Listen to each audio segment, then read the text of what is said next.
मुलजिमों को अरेस्ट किया आकाश कासा और नितेश सिंटी। एनडीआर की टीम है इंस्पेक्टर रामपाल, एसीपी उमेश भरतवाल और डीसीपी अमित गोयल के सुपरविजन में। आपको ध्यान होगा 3 दिसंबर को पंजाबी बाग में गोलियां चली थी। एक बहुत बड़ा व्यापारी है लेकर के, जिनका पंजाब में बहुत बड़ा काम है शराब का, और पहले शिरोमणि अकाली दल के एमएलए भी रहे हुए हैं। तो उनके घर पे करीब 5-6 गोलियां चली थी गेट के ऊपर, उनको डराने के लिए। तो केस बिल्कुल ही क्लूलेस था, क्योंकि लड़के ये जो अब आप देख रहे हो हरियाणा के लड़के हैं, वहाँ के आसपास का कोई लड़का भी नहीं था। तो टीम ने काफ़ी मेहनत से दोनों तरह से काम किया, टेक्निकल एनालिसिस भी किया और मैनुअल इनपुट्स भी लाए। इसमें बेसिक जो पहले से आपको बताया गया है, कॉर्पोरेट स्टाइल में ये लोग गैंगस्टर्स काम कर रहे हैं। नए नए लड़कों को ये ढूंढते हैं, हरियाणा के लड़के हैं, राजस्थान के लड़के हैं, और उनको प्रॉमिस कर देते हैं कि तुमको गैंग में शामिल कर लेंगे और तुम्हारे को अच्छा हो जाएगा। अभी इनको कुछ भी पेमेंट नहीं हुआ था इन दोनों लड़कों को, जो आकाश है भटगांव सोनीपत का और नितेश सिंटी है घीकरा चरखी दादरी हरियाणा का। आकाश की उम्र 23 साल है, इस नितेश सिंटी की उम्र 19 साल है। आकाश बीए सेकेंड ईयर से ड्रॉप आउट हो गया 5 साल पहले, उसके बाद 3-4 केस में इन्वॉल्व हो गया, जेल में रहा वहाँ पे सोनीपत में, और फिर इस गैंग से जुड़ गया। नितेश सिंटी 12वीं में ही ड्रॉप आउट हो गया और इसको अपने गांव में कुछ इशू सेटल करने थे किसी और के साथ, तो उस चक्कर में इसने गैंग को ज्वाइन कर लिया। अब कहानी वही आती है कि सब जगह जो ऐप्स हैं वो इन्वॉल्व है, इंस्टाग्राम और ये जो सारे ऐप्स के थ्रू कोई फ्रेंड रिक्वेस्ट चली जाती है या किसी को फॉलो करने स्टार्ट कर देते हैं। इनको ये क्रेज़ है कि हम गैंग के मेंबर बन जाएंगे। वो कहते हैं पहले आप अपनी लॉयल्टी प्रूव करने के लिए 2-3 काम बताओ, करके दिखाओ। अब इस केस में भी इनको नहीं पता कहाँ पे गोली चल रही है, वो आदमी का प्रोफाइल क्या है, उससे कितना इन्होंने एक्सटॉर्शन मांगा हुआ है, कितने पैसे की डिमांड है, इनको कुछ नहीं पता है। They are merely foot soldiers कि तुमको ये एड्रेस दे दिया, ये लोकेशन दे दी, तुमको जाके गोली चलानी है। उससे पहले लॉजिस्टिक्स के लिए भी इनको ये नहीं पता कि मोटरसाइकिल किसने अरेंज की है, दोनों पिस्टल किसने अरेंज की है।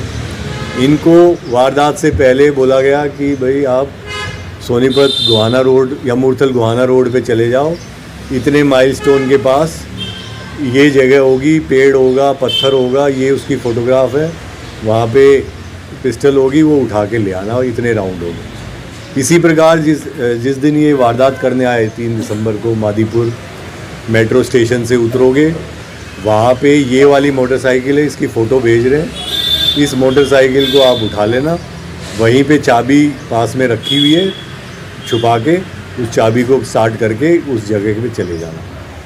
एहतियात के तौर पे इतने लेयर्स ये यूज़ कर रहे हैं कि वहाँ जाने से पहले फिर ऑटो करोगे, ऑटो से फिर बीच में चेंज करोगे, वापसी में भी वारदात के बाद 500 मीटर के बाद ऑटो को छोड़ोगे, फिर दूसरा ऑटो करोगे, फिर तीसरा ऑटो करोगे, फिर बस करोगे, फिर मेट्रो करोगे, ताकि पुलिस भी जो है सीसीटीवी फुटेज खंगालती परेशान हो जाए, लेकिन कोई सुराग ना मिले। इसीलिए मैं कहूँगा कि बहुत ही काबिल तारीफ़ ये है जो टीम ने जो काम किया है, कि बिल्कुल क्लूलेस था।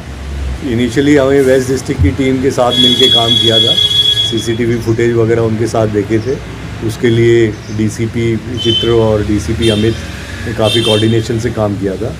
लेकिन फिर वो आगे जाके डेड एंड आ जाते हैं कि क्योंकि ये इतनी बार बदलते हैं अपने मीन्स ऑफ ट्रांसपोर्ट को कि आगे जाने में मुश्किल हो जाती है।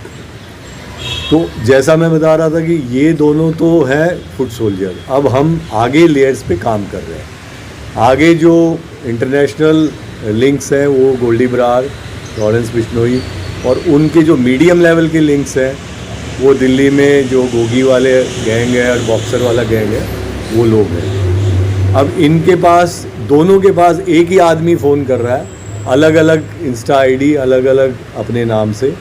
किसी को कह रहा है कि मैं राधे कृष्ण बोल रहा हूँ, कहीं पे कुछ बोल रहा है, और इन दोनों को मिलवाता है। ये दोनों आपस में एक दूसरे को जानते भी नहीं हैं। वारदात से महज दो चार 5-7 दिन पहले इनको मिलवाया गया, फिर ये एक जगह इनको ठहराया गया। उसके बाद जैसा बताया लॉजिस्टिक्स अलग अलग जगह से अरेंज कराया गया। तो बहुत ही प्रोफेशनली प्लान्ड मैनर पे किया जा रहा है।